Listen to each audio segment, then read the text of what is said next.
Angelica, let's get right into it. You know, in this conversation we had with you a few months ago, everyone's been this year's been really tough for the industry. Flat growth, slowdown in China.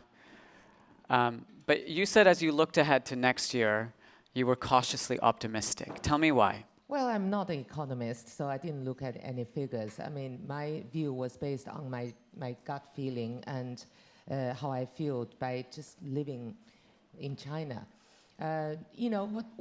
What caused the drop was the whole anti-corruption campaign. Basically, there was a height where it was conspicuous spending, and that was basically gifting. The money came in from government or big corporations.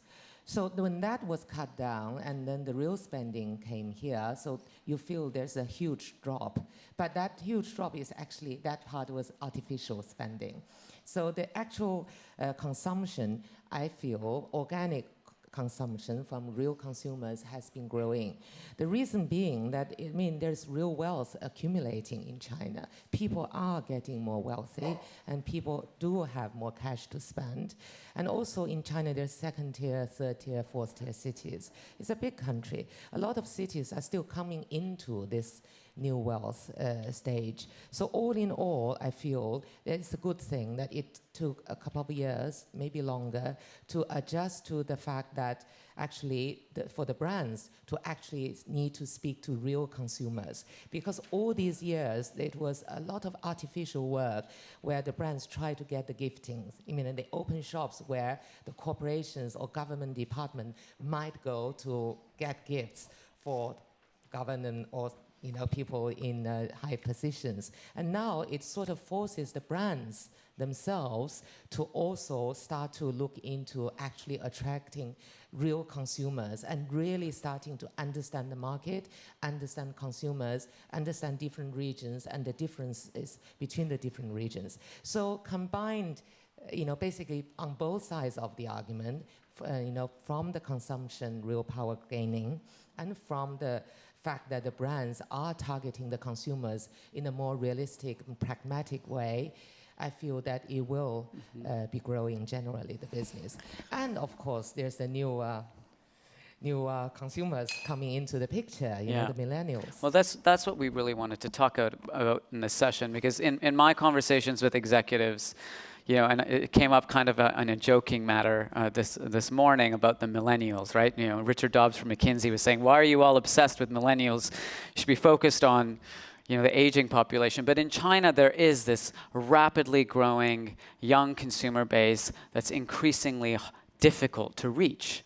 So you've done this project, Vogue Me, this year, when we're flashing some of the pictures of it. But what is the right way for brands to reach that consumer? Because they're so elusive. They're so hard to reach. They are, but in China it's slightly different from everywhere else. I heard these comments about the millennials everywhere else. In China it's slightly different. Okay. Because we've had several generations of basically only child.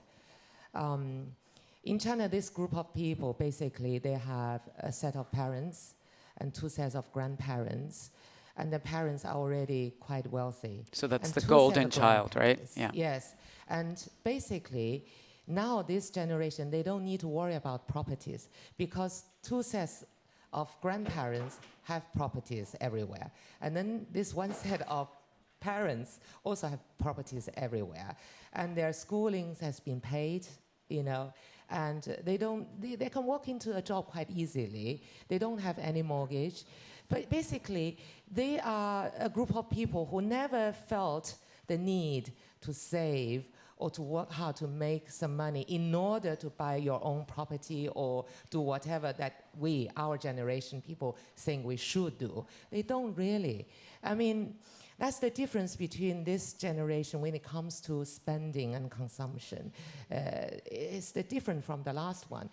My generation, for example, we were the first to experience this new wealth, but our spending is sort of what I would describe as technical consumer spending, technical consumption, meaning when we gain some money for some purposes like showing our status, showing we're successful, showing, or just upgrading a bit of quality of life, we buy with a purpose. So you look at the brands, look at products differently, this generation. Yeah.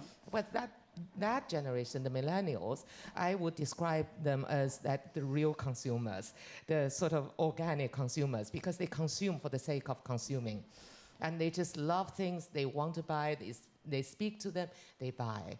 So it's not for any purposes. So I feel that the situation in China is slightly different from elsewhere. Mm-hmm. Elsewhere, you read about young people can't get a job, can't pay their mortgages, no prospect of owning their own property or getting a stable job. It's not the case in China. That's why I feel it's a much positive sort of scenario. Mm-hmm. In China, the millennials, than elsewhere in the world. It's good to have a positive message today. Well, it is, yeah. So if you were to describe the kinds of things that this millennial consumer has, this millennial consumer with a lot of disposable income, it sounds like, what brands are they interested in? What things are they buying? What experiences are they after? Well, I would imagine they're like consumers everywhere, and you have to ask any brand. They have to ask themselves why any consumer would buy their brands, their products. In general, these are not the consumers that are easily influenced only by you preaching to them. The way I do Vogue and the way I do Vogue Me is totally different. How is it different? At Vogue, basically, is like I speak, you listen, and they will listen. That kind of attitude.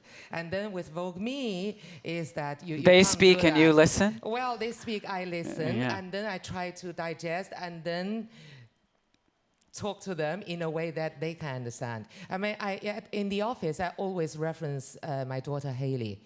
It's that you cannot tell her what to do. She's not even 10, but you can't tell her what to do. But you have to go around it if you want to achieve that purpose of getting her to wear a dress. You can't say, listen to your mother because I'm your mom. Or you can't say, listen to me because I'm editor of Vogue, I know fashion. She doesn't care any of this, but I'll say that, oh, look at this picture. Taylor Swift wears this dress. Yeah, I think it looks similar to yours. And then she would wear that dress. So the authority here is not Mommy, it's not the Vogue, it's Taylor Swift. But of course, you need to digest that. And as a mother, you still need to guide her into becoming the person you would like her to become. So the goal is still the same. But the way to communicate that message needs to change and need to adapt. So at Vogue Me, we have a young team, and it's very important that you don't talk down to them and you treat them as friends. So the way you look at some of these graphics, we get the celebrities write and we have young people writing. So you create a community kind of feeling where they feel they are influencing each other. And for the brands, I feel at the moment, a lot of people are taking a very short-term kind of approach to reaching the millennials because it all happened very quickly over this past year after we launched. Yeah. Pretty much is the new momentum this year. And everybody is sort of struggling to get these celebrities in order to sell to their fans. And I feel the method now is very too direct and very short term because they basically can get anybody with, like say, Chris Wu, Mario Schott, Chris Wu and Lu Han, all these people, they have 20 million, 40 million, 50 million fans. So a lot of the brands are just purely using them as a vehicle to sell products to their fans. So that's why you see a lot of these male actors becoming spokespeople for women's lipsticks, cosmetics products. I feel that's quite crude, basically because their fans are all girls. They're just saying these are good and the fans go to buy. Right. And then you see some phenomenon whereby, for example, near February, Chris Wu, great influence on his fans. Then you have several things going on around him at the same time. So he was flogging mobile phones, some kind of gaming, around February, and then he was on our cover, and he had the Burberry show, and he had a lot of other things, a couple of movies to promote. So during that period, and he was basically asking his fans to support a lot. And you could feel the fans feeling very tired. And I feel that, it's a mixture of short-term and long-term with the approach. Because the short-term, after this wave, what will happen? So the brands, when they identify these celebrities in order to reach the fans, they also need to think about what is the message of your brand. When you want to reach out to these millennials, there are two purposes usually. One is immediately you try to shift goods. Yeah, you try to sell, but that's only immediately. But beyond that, after you invest so much working with these celebrities in order to reach the fans, then you have to think, my investment, will that lead to the second and third step gain? Meaning that you need a longer term approach, whether this celebrity speaks for your brand. And before you decide that, you have to know what your brand is about into the future. That means another layer, these days brands need to make longer term plans because you are not just speaking to the mature consumers, you are also speaking to the next generation, and next generation will evolve. And it costs a lot of money to do the marketing promotion. So if you do it just one-off, the investment is the same. But you do it one-off, but it leads to the next and the next and the next step, then that investment will have a long-term return to your branding and your marketing. One of the things that we've been exploring in this report that we worked on with McKinsey and something that came up in the interview we did with you, which I'd be interested to explore, is this idea that actually, and this is a kind of a global phenomenon, which is consumers in China are just maybe less interested in buying things, and they're more interested in buying experiences, personal transformation. Is that something that you... Yeah, it's definitely a general trend now. Yeah. Not just the young people, it's general trend, which I think is a good trend. I mean, it's great that consumers, they want to experience and learn and see and to try different things. Because I guess it's like with any growth in a business, you have vertical growth, then you have the horizontal growth, and these things need to be balanced in order to have a very healthy growth. And I feel the consumers have been bombarded by things a lot, and now they want to improve themselves, basically, in all categories. And I feel it's great because once they improve themselves everywhere, they see a lot, experience a lot, learn a lot, they'll come back, they will have new aspirations as to what they want. Material-wise. And I mean, you want intelligent and wise consumers. And this is the way they are going. And when they are going this way, we shouldn't complain. In the end, more outstanding people, better quality people will lead to better quality products and better quality services and better quality industries.